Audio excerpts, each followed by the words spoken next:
नमस्ते। आज हम ओशो की कुछ शिक्षाओं पर जरा गहराई से बात करने वाले हैं। हाँ, खासकर बुद्ध, कृष्ण और ज़ेन पर उनके जो विचार थे, वो काफ़ी दिलचस्प हैं। बिल्कुल। और कभी-कभी थोड़ी मतलब चौंकाने वाले भी। हाँ, कह सकते हैं। हमारे पास उनके कुछ प्रवचनों के अंश हैं और कुछ ऑनलाइन चर्चाएं भी हैं। सही।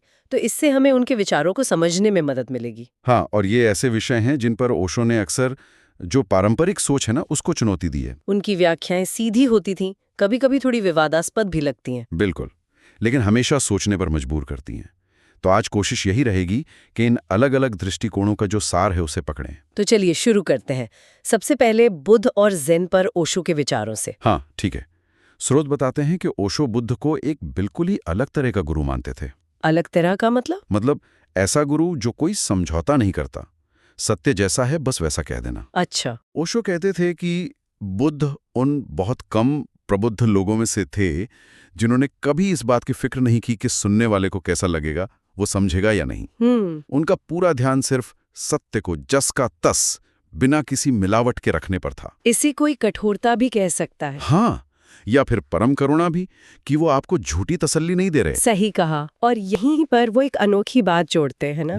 ओशो नीचे के उस कथन को ईश्वर मर गया है, उसे जीन से जोड़ते हैं। हाँ, ये वाकई एक मतलब क्रांतिकारी विचार था उनका। ये कैसे जुड़ता है? देखिए, ओशो का तर्क था कि ईश्वर की जो अवधारणा है वो एक बाहरी सहारे की तरह है, जो इंसान को कहीं ना कहीं सीमित करती है। तो जब नीचे ने कहा ईश्वर मर गया, तो ओशो के अनुसार इसका मतलब था कि वो बाहरी सहारा अब नहीं रहा, वो ढह गया। अच्छा, तो फिर तो अब जो खालीपन आया उसे भरने के लिए या तो आप और बाहरी चीजें ढूंढें या फिर भीतर मुड़े। ओके। और ओशो के लिए भीतर मुड़कर सत्य को खोजना वही ज़ेन है।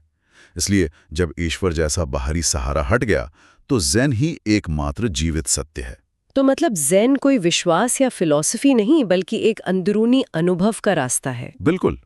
ओशो ज़ेन को आमन या नो माइंड की स्थिति कहते थे। आमन? हाँ, मतलब जहां आप अपने विचारों के, भावों के सिर्फ द्रष्टा बन जाते हैं, साक्षी। अच्छा। ये सोच विचार की दुनिया से सीधे अस्तित्व के अनुभव में कूद जाना है। एक तरह की क्वांटम लीप, अंदर की छलांग। ये बुद्धि से परे जाने का विज्ञान है। स्रोतों में कुछ ज़ेन कथाओं का भी जिक्र है, शायद वो इसे और साफ करती हैं। उस सिक्किटो वाली कहानी? हाँ, वो तो कमाल की हैं।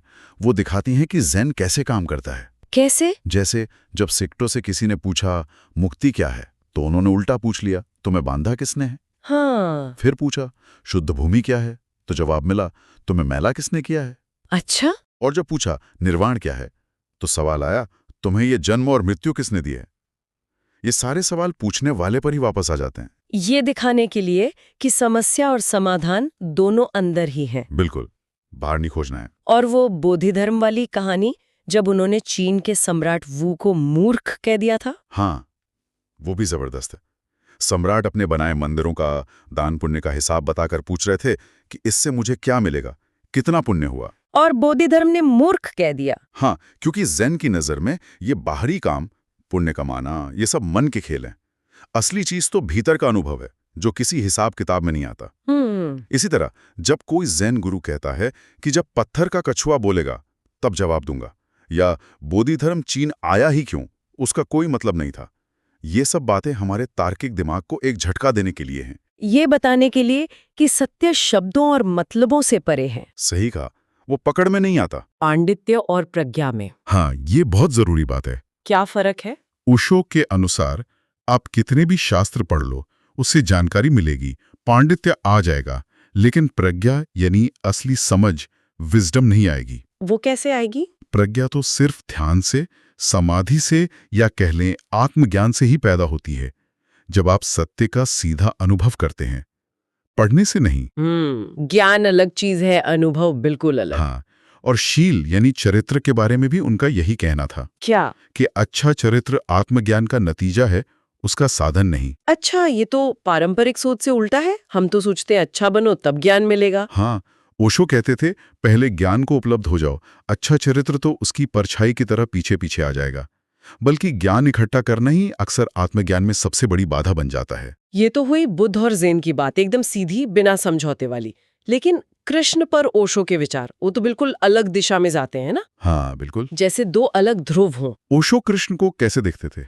ओशो कृष्ण को जीवन की समग्रता, उसकी टोटलिटी को स्वीकार करने वाला एकमात्र व्यक्ति मानते थे। समग्रता मतलब जीवन के हर रंग, हर विरोधाभास को, प्रेम भी, हिंसा भी, शांति भी, युद्ध भी, जन्म भी, मृत्यु भी, सब कुछ।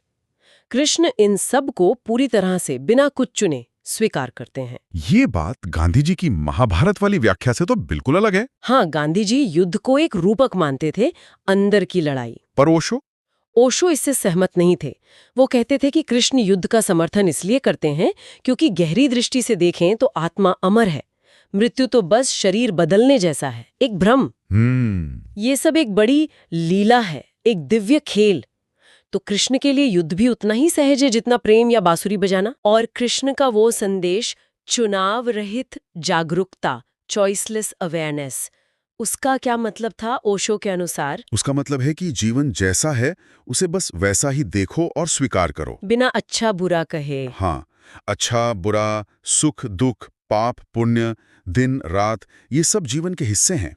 जैसे ही आप एक को चुनते हो और दूसरे को नकारते हो, आप सच्चाई को तोड़ देते हो, खंडित कर देते हो। तो कृष्ण का मार्ग है दोनों को गले लगाना। बिल्कुल, चुनाव न करना ही कृष्ण का मार्ग है। यहाँ एक और बात आती है, ओशो कृष्ण के मार्ग को स्वीकारात्मक कहते हैं। हाँ, इसका क्या मतलब हुआ? कि ये जीवन का, शरीर का, इंद्रियों का उत्सव मनाता है। एकदम सही। बुद्ध और महावीर के मार्ग को ओशो थोड़ा नकारात्मक, नेगेटिव मानते थे, मतलब त्याग पर आधारित, जहां शरीर और संसार को बाधा माना जाता है। लेकिन कृष्ण का मार्ग जीवन को उसकी पूरी मस्ती में, उसके पूरे रंग में स्वीकार करता है। उनकी रासलीला, गोपियों के साथ उनका वो चंचल व्यवहार, हाँ, ओशो की नजर में वो जीवन के आनंद का, उत्सव का प्रतीक है।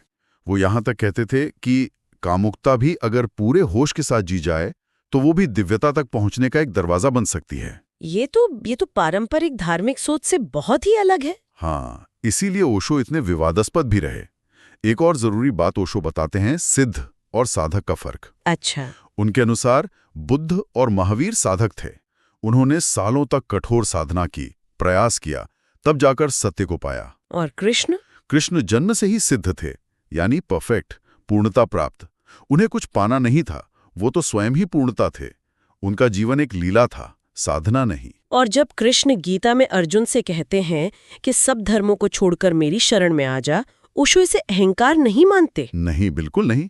ओशो के अनुसार वो कृष्ण का व्यक्तिगत मैं या अहंकार नहीं बोल रहा। तो फिर कौन बोल रहा है? वो उस विराट चेतना की आवाज है जो पूरे ब्रह्मांड में फैली है। जब कृष्ण मैं कहते हैं तो उनका मतलब उस परम तत्व से होता है, परमात्मा से। कृष्ण तो बस उस आवाज का माध्यम है। अच्छा, ये एक अलग ही व्याख्या है। हाँ, ये सार्वभौमिक चेतना का बुलावा है। तो हमने बुद्ध के सीधे खरे सत्य और कृष्ण की संपूर्ण स्वीकृति पर ओशो के ये अनूठे विचार देखे, लेकिन इन व्याख्याओं से हटकर ओशो का अपना मूल दर्शन क्या था? वो खुद किस चीज की आलोचना करते थे? हाँ, ये समझना भी जरूरी है। ओशो ईश्वर की जो पारंपरिक अवधारणा है ना, उसके बहुत बड़े आलोचक थे। क्यों? वो मानते थे कि ईश्वर मनुष्य की अपनी कल्पना है, एक मनोवैज्ञानिक बैसाखी है, एक सांत्वना है जो उसे सच में स्वतंत्र होने से रोकती है। और इसी से जुड़ी है संगठित धर्मों की उनकी आलोचना। बिल्कुल, वो मानते थे कि ये जो बने बनाए धर्म हैं या अक्सर इंसान को गुलाम बनाते हैं, पुरोहितवाद को जन्म देते हैं और व्यक्ति को उसकी अपनी खोज से दूर ले जाते हैं। नैतिकता के बारे में भी उनके विचार काफी अलग थे। हाँ, वो नैतिकता को अक्सर सच्ची धार्मिकता नहीं मानते थे, बल्कि समाज को चलाने के लिए, व्यवस्था बनाए रखने के लिए बनाई गई एक सुविधा मानते थे। और जो पारंपरिक संत महात्माएं, उनके बारे में क्या कहते थे? उनके प्रति भी उनका रवैया काफी आलोचनात्मक था। अच्छा। हाँ, वो कहते थे कि कई बार जो तथाकथित संत होते हैं, उनकी अच्छाई दूसरों की बुराई पर, यानी पापियों की निंदा पर टिकी होती है। उनकी पवित्रता को चमकने के लिए दूसरों की अपवित्रता जरूरी होती है। इसमें अक्सर पाखंड छिपा होता है। तो फिर सकारात्मक रूप से ओशो किस बात पे सबसे ज्यादा जोर देते थे? सबसे ज्यादा जोर था व्यक्ति की स्वतंत्रता पर, उसकी प्रामाणिकता पर, ऑथेंटिसिटी पर, अपने स्वभाव के अनुसार जीने पर। मतलब किसी की नकल नहीं करनी? बिल्कुल नहीं। किसी गुरु की, किसी शास्त्र की आंख मूंद कर नकल करने के वो सख्त खिलाफ थे। वो अपने सुनने वालों को विद्रोही बनने को कहते थे। विद्रोही किसके खिलाफ? समाज की कंडीशनिंग के खिलाफ, बाहरी सत्ता के खिलाफ, उन सब चीजों के खिलाफ जो आपको आप होने से रोकती हैं। और इस स्वतंत्रता और प्रामाणिकता तक पहुंचने का रास्ता क्या था उनके अनुसार? क्या ध्यान? हाँ, काफी हद तक। ध्यान ओशो के दर्शन का बिल्कुल केंद्र बिंदु है। ध्यान मतलब? ध्यान मतलब अपने विचारों, अपनी भावनाओं के प्रति जागरूक होना, साक्षी बनना, बस देखना, बिना किसी जजमेंट के। और इससे क्या होता है? इसी साक्षी भाव से धीरे धीरे मन शांत होता है, मौन आता है, आनंद का अनुभव होता है और अपने अंदर का जो सत्य है वो प्रकट होता है। श्रोत बताते हैं कि उन्होंने ध्यान के 3 चरण भी बताए थे। क्या थे वो? पहले साधक बुद्ध यानी परम चेतना की उपस्थिति महसूस करता है, फिर उसके करीब जाता है और आखिर में उसी में विलीन हो जाता है। सिर्फ शुद्ध साक्षी भाव बचता है। प्रेम और विवाह पर भी उनके विचार काफी क्रांतिकारी थे। हाँ, बहुत। वो प्रेम को एक स्वतंत्र, बहता हुआ अनुभव मानते थे। और विवाह? विवाह को वो अक्सर एक सामाजिक और कानूनी समझौता कहते थे, जो प्रेम की सहजता, उसकी स्वतंत्रता को मार सकता है। उनके लिए प्रेम जिम्मेदारी है, लेकिन बंधन नहीं। और अनासक्ति, नॉन अटैचमेंट, क्या उसका मतलब था सब कुछ छोड़ देना? नहीं नहीं, बिल्कुल नहीं। उनके लिए अनासक्ति का मतलब विरक्ति या दुनिया से नफरत करना नहीं था। तो फिर क्या था? ये तो आसक्ति, क्लिंगिंग और अस्वीकृति, रिजेक्शन, इन दोनों से मुक्त होने की स्थिति है। आप दुनिया में रहते हैं, चीजों का इस्तेमाल करते हैं, लेकिन उनसे चिपकते नहीं, उनके मालिक नहीं बन जाते। एक तरह का सहज संतुलन। जाहिर है, इतने अलग और क्रांतिकारी विचारों के साथ विवाद तो जुड़ेंगे ही। बिल्कुल। स्रोतों में ओशो पर कल्ट लीडर होने या खुद को भगवान कहने जैसे आरोप भी लगते हैं। हाँ, और इन पहलुओं पर भी बात करना जरूरी है ताकि एक पूरी तस्वीर सामने आए। तो इन आरोपों के बारे में ओशो का क्या कहना था? हाँ, स्रोतों में ये दर्ज है कि ओशो पर ही आरोप लगे और ओशो ने खुद इन पर स्पष्टीकरण भी दिए थे। जैसे भगवान वाले आरोप पर? उन्होंने कहा था कि जब वो भगवान शब्द का इस्तेमाल करते हैं तो उनका मतलब उस पारंपरिक ईश्वर से नहीं होता जो कहीं ऊपर आसमान में बैठा है। तो फिर? उनका मतलब होता है धन्य व्यक्ति, द ब्लेसेड वन। ठीक वैसे ही जैसे बुद्ध को भी भगवान बुद्ध कहा जाता है, जिसका अर्थ है वो व्यक्ति जिसने परम सत्य को पा लिया है। और उन्होंने कभी गौतम बुद्ध होने का दावा किया था, ये भी सुनने में आता है। हाँ, इस पर भी उन्होंने सफाई दी थी। उन्होंने कहा था कि हाँ, एक ऐसा समय आया था जब गौतम बुद्ध की चेतना उनके माध्यम से बोली थी। अच्छा। लेकिन वो खुद को गौतम बुद्ध नहीं मानते। उन्होंने कहा कि भ्रम न फैले और उनकी अपनी पहचान भी बनी रहे, इसलिए उन्हें मैत्रेय यानी मित्र बुद्ध कहना ज्यादा ठीक होगा। हाँ। और देखिए, ये समझना भी जरूरी है कि कृष्ण जैसे जो पात्र हैं उनकी व्याख्या हमेशा से ही अलग अलग होती रही है। जैसे? भी है और रासलीला भी, गीता का ज्ञान भी है और गोपियों संग नाच भी। हर व्याख्या एक खास पहलू को रोशन करती है। तो इन सभी जटिलताओं को देखते हुए, इतने सारे विरोधाभास, ओशो की शिक्षाएं, उनकी आलोचनाएं, इन सबको मिलाकर हम क्या समझें? क्या उनका जो केंद्रीय संदेश था वो बस यही था कि अपनी सच्चाई ढूंढो, जागरूक बनो और समाज के बंधनों से आजाद होकर जियो? ये निश्चित रूप से उनके संदेश का एक बहुत बड़ा, शायद सबसे केंद्रीय हिस्सा लगता है। स्वतंत्रता, जागरूकता, खुद के प्रति जिम्मेदारी, ये बातें बार बार उनके प्रवचनों में आती हैं। लेकिन शायद बात सिर्फ इतनी ही नहीं है। हो सकता है कि इन सभी विरोधाभासी और गहरी व्याख्याओं से, चाहे वो बुद्ध पर हो, कृष्ण पर या ज़ेन पर, गुजरना ही अपने आप में एक महत्वपूर्ण प्रक्रिया हो। मतलब हो सकता है कि इन जटिल विचारों के साथ जूझना, उन पर सोचना, उनसे असहमत होना या सहमत होना, यही प्रक्रिया हमें सत्य की अपनी निजी, अपनी प्रामाणिक समझ के थोड़ा और करीब ले जाती हो।